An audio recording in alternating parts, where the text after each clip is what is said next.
Liam didn't plan to open the box again. After that night, after the warmth in her room, the steam rising from the untouched mug, the shadow that should not have been in the doorway, he had tried to avoid anything that tied him to the past. The house already felt less like a place and more like a witness. But the sound returned. A sharp, hollow click. Not from the hallway, not from the door, from inside his head. Like a camera shutter snapping in the dark. He woke with the afterimage of a flash burned into his vision. That was what drove him to the closet. The old family albums were stacked inside a faded cardboard box, sealed with brittle tape that had yellowed over time. He carried it into the living room and set it near the window, where pale afternoon light filtered through dusty blinds. When he opened it, the smell of paper and aging glue drifted upward, dry, sweet, and faintly metallic. The past always has a smell. He told himself he was looking for something rational. Proof that the house had always been strange. Proof that what he saw in episode 2, in her room, wasn't new. He opened the first album. Plastic sleeves crackled as he turned the pages. Birthdays, backyard barbecues, school photos, ordinary moments frozen in glossy rectangles. His mother smiling in the kitchen. His father adjusting a crooked tie. Liam, 8 years old, holding a model airplane. Everything looked normal. Too normal. He leaned closer to one of the older photographs. A summer afternoon in the backyard. His mother stood near the garden fence, laughing at something outside the frame. Behind her, between the slats of wood, there was something dark. At first, he thought it was shadow from the trees. He angled the page toward the light. The shape didn't move with the light. It remained.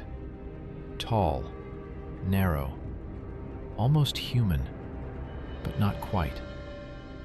He stared longer than he meant to. The longer he looked, the more defined it felt, like his brain was slowly adjusting focus. A head, shoulders, standing behind the fence, watching. Liam exhaled slowly.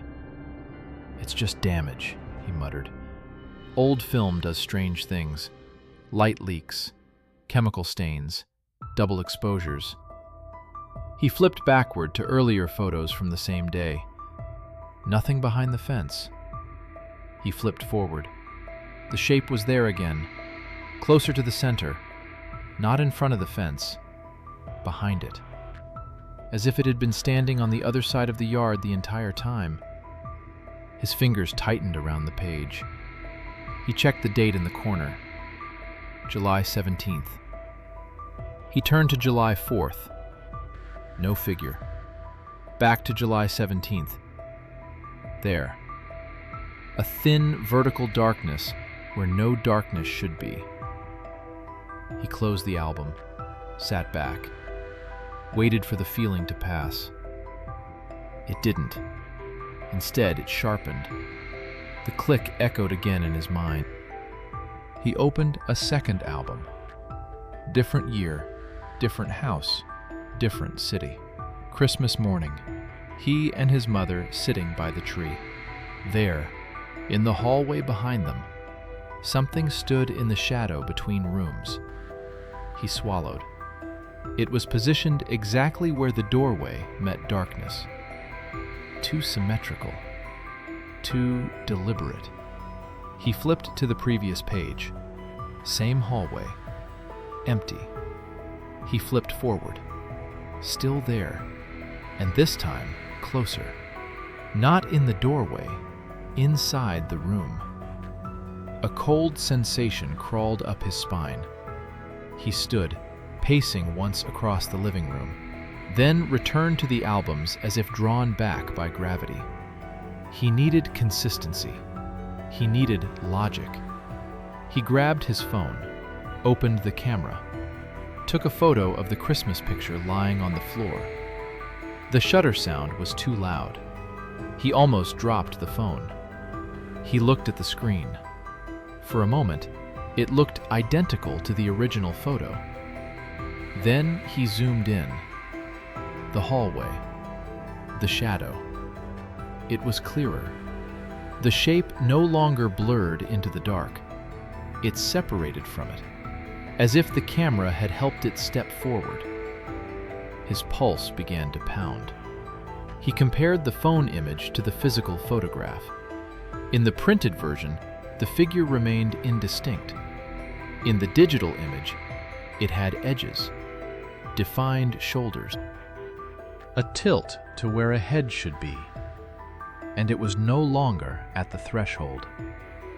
It stood inside the room, behind them. Liam's breathing slowed, not from calm, but from disbelief. He lifted the physical photo closer to his face. The shadow seemed unchanged. He placed it back down, looked at his phone again.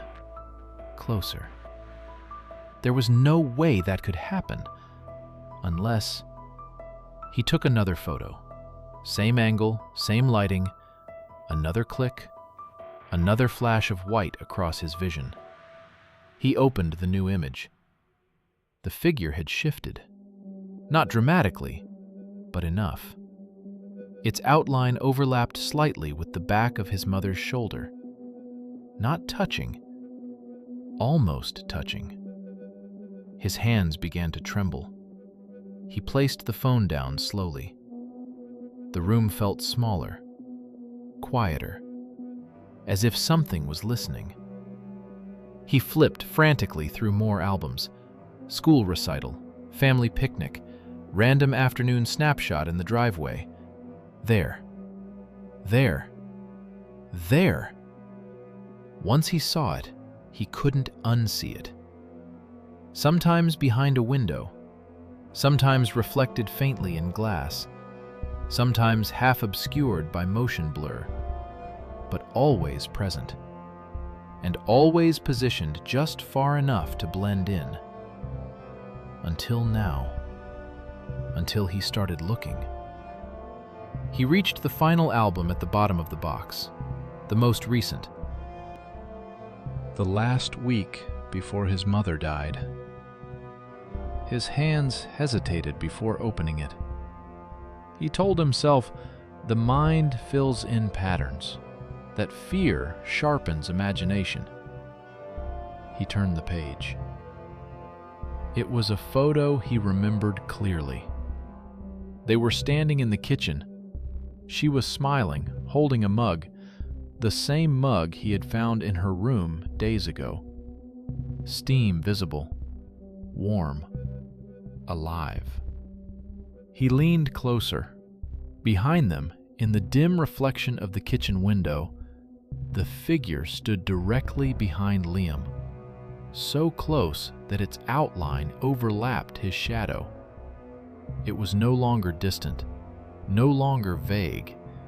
It was almost aligned with him, mirroring his posture, his shoulders, his stance, as if practicing. He slowly reached for his phone again. He didn't want to take the picture, but he needed to. The click rang sharper this time. He opened the image. The kitchen looked darker than before, the reflection clearer, the figure no longer behind him, now slightly to the side and closer. So close that if he leaned back, he imagined he might feel breath. The phone slipped from his hand and hit the floor. The sound echoed through the house. He didn't pick it up. He didn't need to. He already knew what he would see if he looked again. For the first time since opening the box, Liam felt something worse than fear. Recognition. Because the figure in the photograph was beginning to look less like a stranger, and more like someone learning how to stand exactly where he stands. Liam did not pick up the phone immediately. He stared at it on the floor as if it might move on its own, as if the screen might light up without being touched and show him something he was not ready to see. And for a long moment, the house was silent, except for the faint hum of the refrigerator in the kitchen. A normal domestic sound that felt almost staged, almost too perfectly ordinary, as though reality itself were trying to steady him before something shifted again. When he finally crouched and retrieved the phone, his reflection flashed briefly across the dark screen, and for an instant, he imagined another outline layered over his shoulder. But it was gone when the display lit up, leaving only the photo he had just taken, the kitchen frozen in digital clarity, his mother mid-smile, steam rising from the mug, and behind him in the window's reflection, the figure standing closer than it had any right to be. No longer a blur bleeding into shadow, but a vertical presence with suggestion of shoulders, a neck, a head angled slightly as if studying him. He swallowed and opened the original image again, comparing the physical photograph to the digital one side by side on the floor.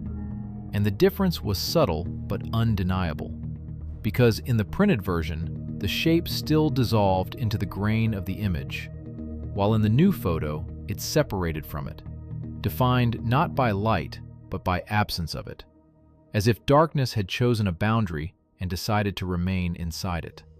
He forced himself to breathe slowly and told himself there had to be a rational explanation.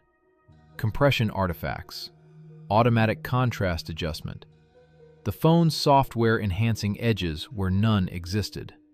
But that explanation began to fracture when he zoomed in further and saw that the pixels outlining the figure did not match the rest of the image, as though something had inserted itself between frames, occupying space the lens had not originally captured.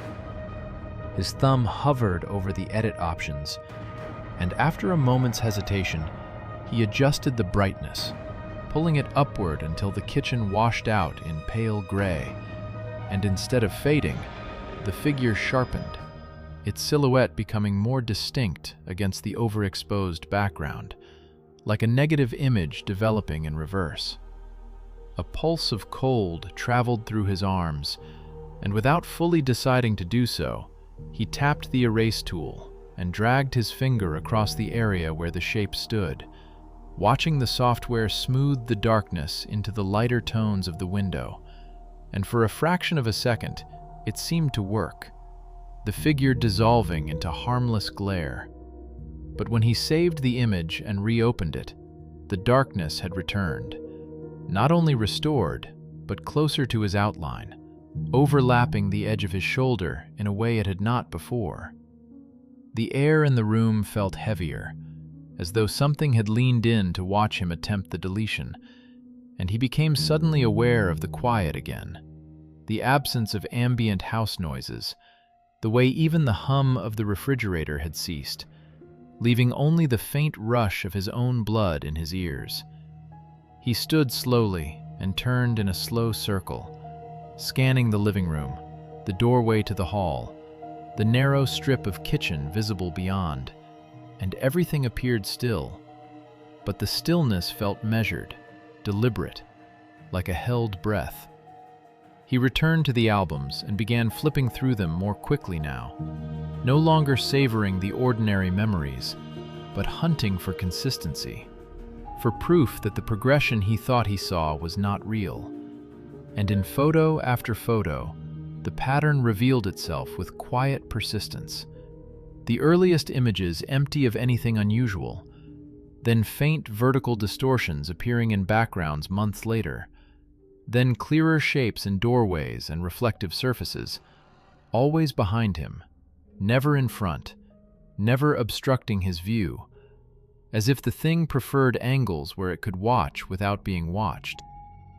He paused at a school photo, taken in a gymnasium, rows of children seated on bleachers, and there in the far upper corner, Between two hanging banners, a dark shape lingered.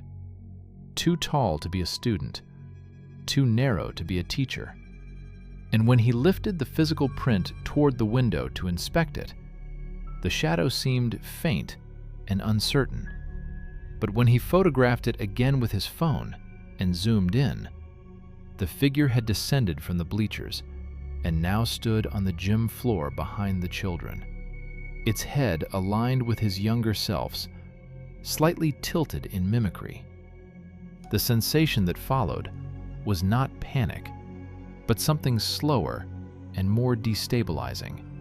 The feeling that the timeline itself was being revised, that the act of observing these images was altering them, drawing the presence forward through years it had once occupied only faintly.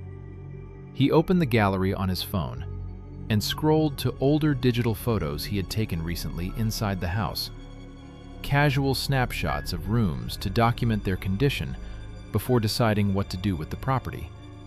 And at first, they appeared empty, ordinary. Dust motes caught in flash, narrow hallways, closed doors. But as he zoomed into the deeper corners of the frames, he began to see slight distortions in the shadows, patches darker than surrounding space, elongated shapes that did not match the geometry of the walls. He felt his breathing change, growing shallower, and he raised the phone without fully thinking and turned the camera toward the living room itself, toward the space behind him, and pressed the shutter. The sound echoed far too loudly in the quiet house, and when he lowered the phone and examined the image, his stomach tightened. Because in the far edge of the frame near the hallway entrance, a vertical darkness stood where nothing had stood seconds before.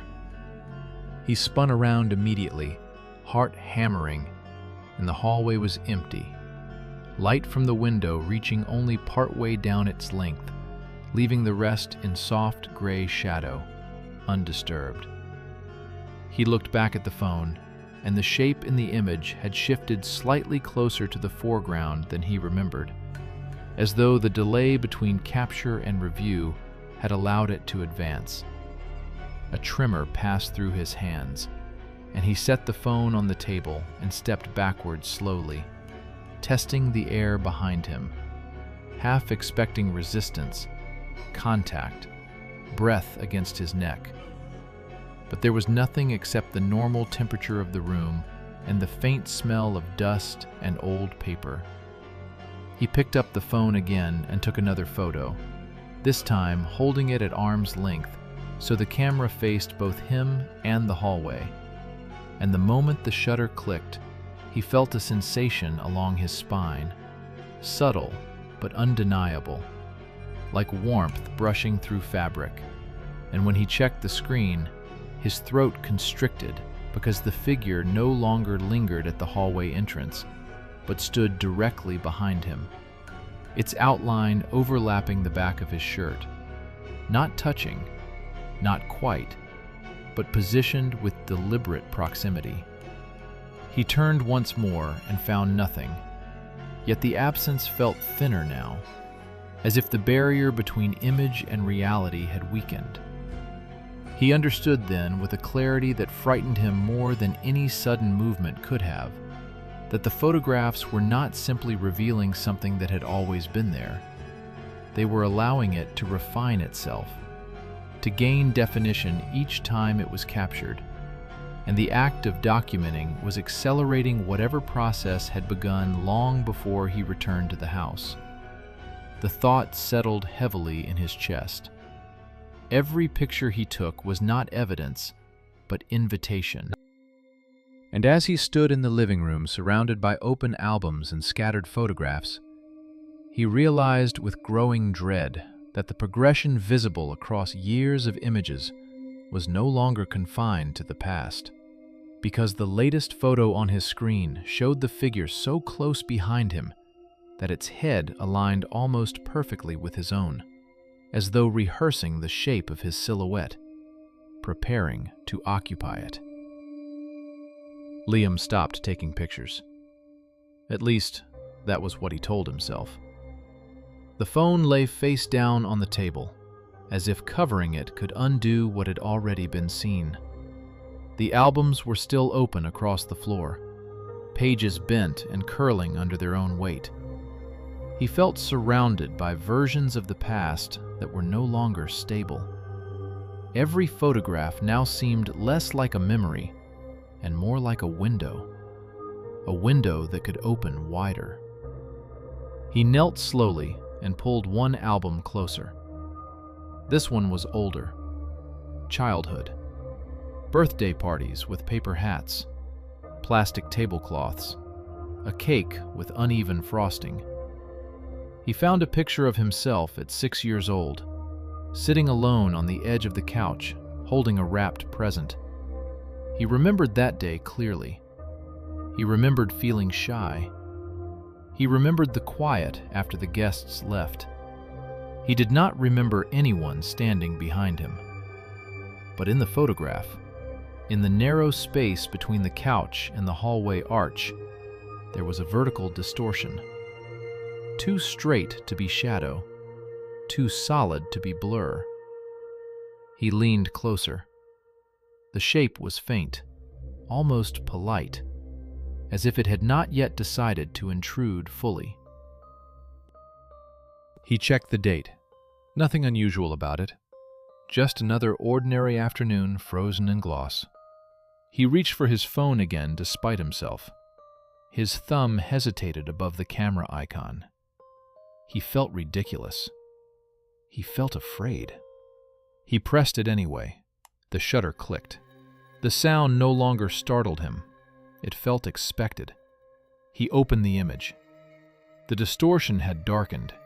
It now reached higher than before. Its top curved slightly, suggesting the outline of a head. He compared it to the original print. The print still held the softer version. The digital copy had sharpened it. He took another photo. This time, he did not zoom immediately. He waited. He watched the image load as if it might change in front of him. When it settled, the figure had moved. It was no longer framed by the hallway arch. It stood partially inside the living room space behind the couch. Its outline overlapped the backrest. It was closer to his younger self, closer to him. A pulse of nausea rolled through him.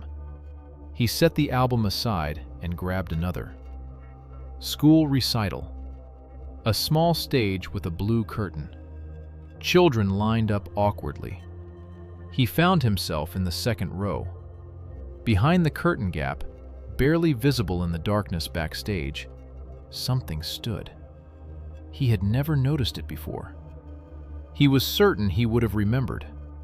He lifted the photo toward the window. The gap was narrow.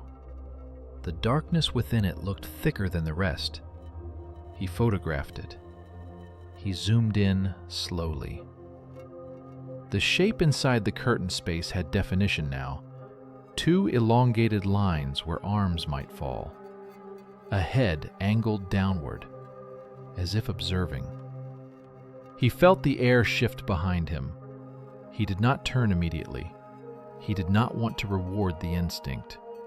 Instead, he raised the phone again and switched to the front-facing camera. The screen showed his face, pale, tense. Behind him, the living room appeared normal. He held still. He waited. Nothing moved. He exhaled. Then he took the picture. The click sounded closer this time. He lowered the phone slowly and opened the image. His breath caught. In the photograph, behind him near the hallway entrance, the vertical shadow was present again. It stood slightly inside the frame, not as distant as before. He turned. The hallway was empty, but the emptiness felt thinner, like a curtain pulled too tight. He faced forward again. The image on the phone had changed. The shadow was no longer at the hallway. It stood closer, directly behind the couch where he had been kneeling minutes earlier. He had not heard movement. He had not felt air shift, yet the progression was undeniable. Each capture brought it forward. Each image refined it. He stood abruptly and stepped away from the albums. His pulse thudded in his ears. The house felt narrower, walls closer, ceiling lower. He told himself to stop, to end the experiment, to put the phone down and walk outside into open air. But instead, he did something else. He opened the camera again. This time, he pointed it toward the empty living room. No albums, no reflections, just space. He took the photo. The image appeared ordinary at first glance. Couch, coffee table, window light. He zoomed slowly toward the corner near the staircase. There, a vertical shape where shadow should not fall. It sharpened, its outline clearer than before, its proportions almost correct, almost human. He felt something at his back. Not touch, not quite, just warmth, faint, measured. He did not turn. He raised the phone again. Front camera. His face filled the screen. Behind him, the room looked empty. He held his breath and pressed the shutter. The click echoed through the house like a signal. He lowered the phone, opened the image. And this time, the figure was no longer in the distance.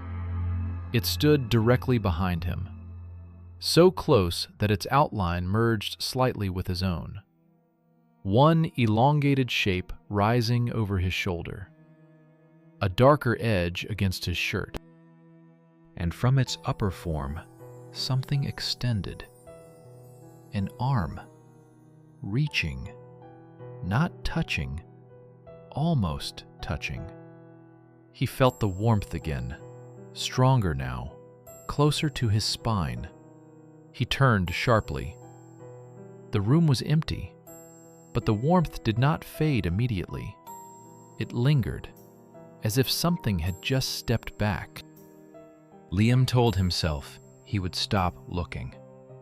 But instead, he returned to the oldest album in the box and opened it with hands that no longer felt entirely steady, because something inside him needed to know how far back this revision of his life truly went. And as he turned the brittle pages, he found a photograph he remembered with painful clarity. A small park, a rusted swing set, his 6-year-old self standing alone in the frame, with both hands gripping the chains and no one beside him. Because he remembered that day specifically as one where his mother had stepped away to answer a phone call, and he had felt briefly abandoned in the open afternoon light. He remembered the wind, the smell of cut grass, the sound of distant traffic, and he remembered being alone in the photograph when it was taken. Yet when he stared now at the glossy rectangle in his hands, someone stood behind him. A tall, feminine outline, slightly blurred by motion, yet unmistakably present. One hand resting on his small shoulder, as if guiding him forward.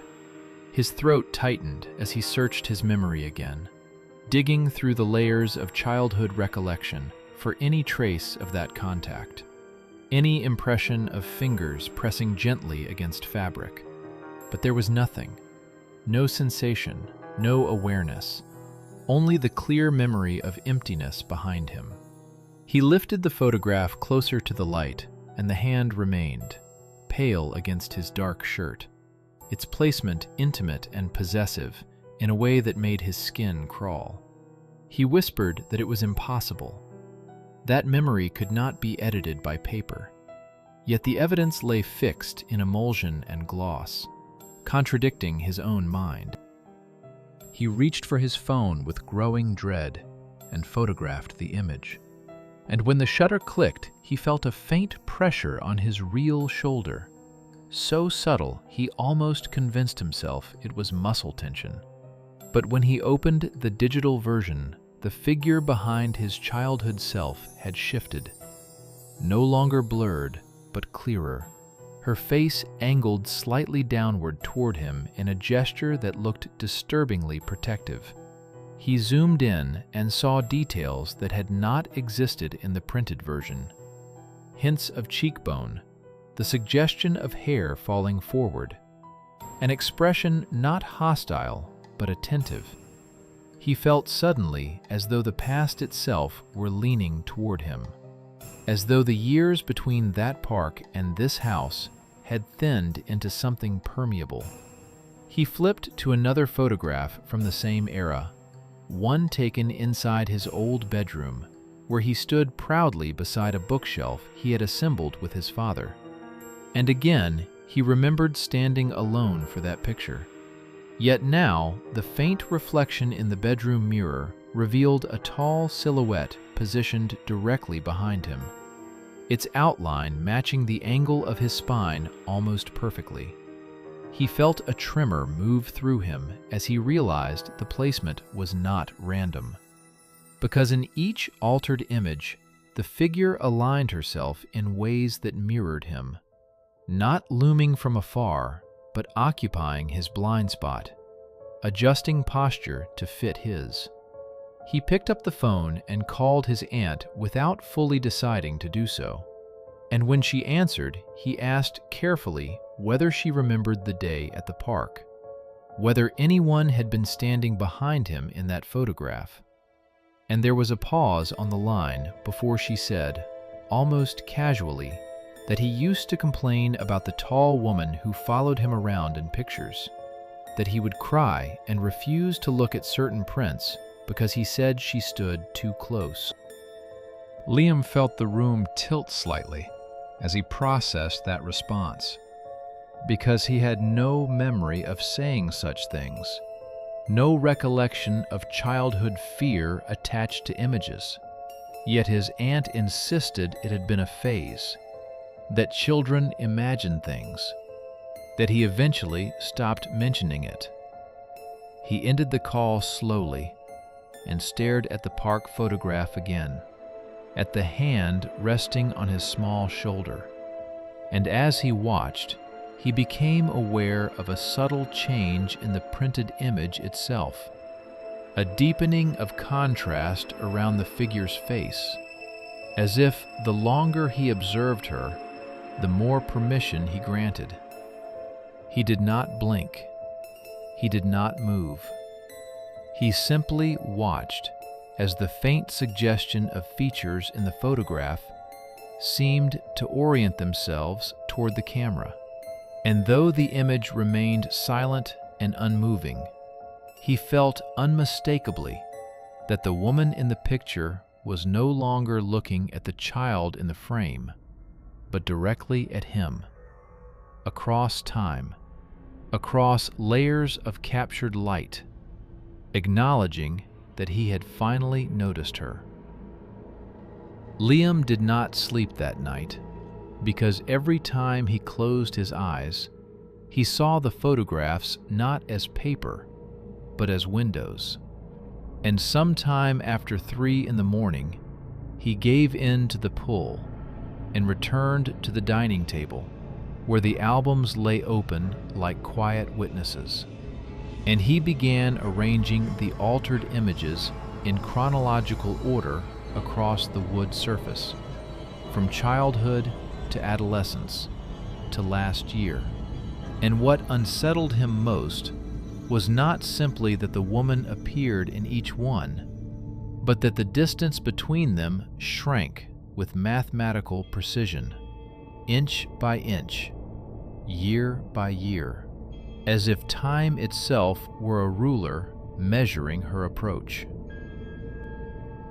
He placed the park photo beside a high school graduation picture and saw the pattern clearly, because in the earlier image, her hand hovered uncertainly near his shoulder, while in the later one, her fingers rested firmly against his back, partially obscured by the fold of his jacket. And in a photo from his 21st birthday, her reflection appeared in the glass of a cabinet so close that their silhouettes nearly merged. He felt a wave of nausea as he realized the progression suggested intention rather than coincidence, and he whispered aloud that this had to be a trick of perception, some neurological distortion brought on by stress. Yet the consistency was too deliberate to dismiss. He took a new photograph of the entire arrangement on the table, capturing every image at once, and when he examined the result on his phone, he saw something that made his breath stop completely. Because behind the scattered albums, and directly behind him, stood the same tall figure, no longer confined to the paper surfaces, but occupying the space of his dining room, faint yet undeniably present, her outline aligned perfectly with his shadow on the wall. He spun around instantly and found nothing but empty air and the low hum of the refrigerator. And when he looked back at the phone screen, she remained there, slightly closer than before, her head tilted at an angle that conveyed curiosity rather than menace. He zoomed in until the pixels broke apart and saw that her features were still blurred, as though reality refused to render her fully. But her proximity had changed in a way the previous pattern predicted, because she now stood within arm's reach. He felt a sudden pressure against his upper back, firm and unmistakable, and he froze instead of turning this time, because a terrible understanding settled over him that movement might confirm what he was beginning to suspect. He slowly raised the phone and switched to the front camera, and for a fraction of a second, the screen showed only his pale face and wide eyes. And then a darker shape formed behind his shoulder, rising into view with deliberate slowness, until the faint outline of a woman stood directly at his back, so close that her chin nearly hovered above his head. He did not feel fingers yet, but he felt the absence of space, the way air thickens when another body occupies it. And he realized with a clarity that stripped away denial that the photographs were not changing on their own, but responding to his awareness, accelerating her approach the more he tried to document her. He whispered that this was not real, that this was impossible, and the figure in the screen leaned slightly closer as though listening. And for the first time, he saw the faint suggestion of a smile form where her mouth should have been. Liam did not move for several seconds after seeing her reflection in the front camera. His breathing became shallow and controlled, as if any sudden inhale might draw her closer. The screen trembled slightly in his hand. The figure behind him did not blur this time. She remained steady, almost patient. He lowered the phone slowly. He did not turn around. He listened. The house was silent. No footsteps, no fabric shifting, no whisper. He forced himself to look again. The camera still showed her standing behind him, closer now. Close enough that if she leaned forward even slightly, her cheek would touch his hair. He could see the outline of her jaw, the faint curve of a mouth, not fully formed, not fully human. His pulse pounded in his ears. "I see you," he whispered. The words felt wrong the moment they left his mouth. On the screen, her head tilted. Not much, just a few degrees, but it was a response. Liam felt something brush the back of his neck. Light, deliberate, the unmistakable sensation of fingers testing presence. His body locked. He did not scream. He did not run. Terror had passed into something colder, something analytical.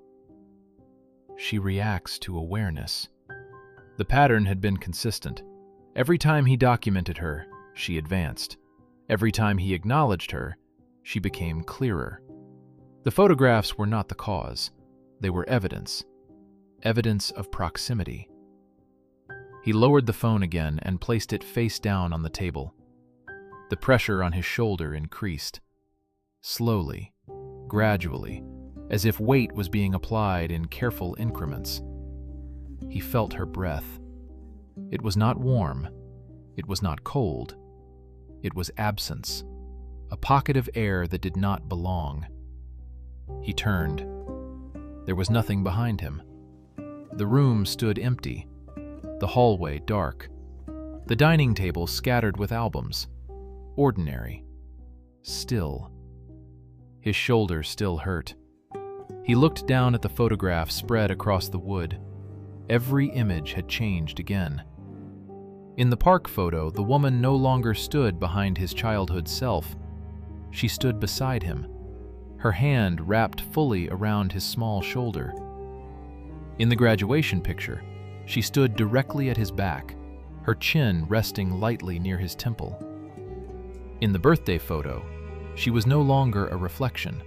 She was physically present in the frame, standing among his friends, none of them reacting, none of them noticing. And in the newest photograph, the one he had just taken of the albums, he was no longer alone at the table. In the image, he sat in the chair, and she stood in front of him, facing him, her hands resting on the surface of the table, her face inches from his. But that had not happened. He had not seen her move there. His throat tightened. He picked up the phone again, slowly, carefully, as if it might explode. He opened the camera, the front-facing lens activated. For one brief second, it showed only him. Then the image shifted. He was no longer centered. She stood directly in front of him.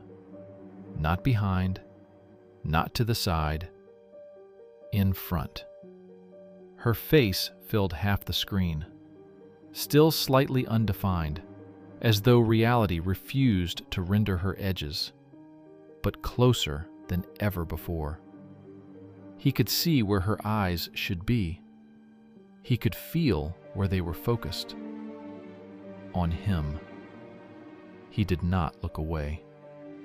"Why?" he asked. The screen flickered. The photographs on the table began to slide, not violently, not thrown, pulled. One by one, they shifted toward him, as if drawn by gravity that did not belong to the earth. The park photo reached the edge of the table and stopped. In it, the child version of Liam no longer looked at the camera. He looked up, at her. And now, in the live camera feed, so did he. Without deciding to, Liam lifted his gaze from the screen. She stood there, fully present, still not entirely solid, still slightly wrong around the edges, but undeniably occupying space between him and the table. Her height was greater than he expected, her posture straight, protective, possessive. He could not see her eyes clearly, but he felt recognition. Not hostility, not kindness. Claim. Her hand rose slowly, carefully, as if giving him time to understand what was happening. She placed her palm against his chest. His heart skipped.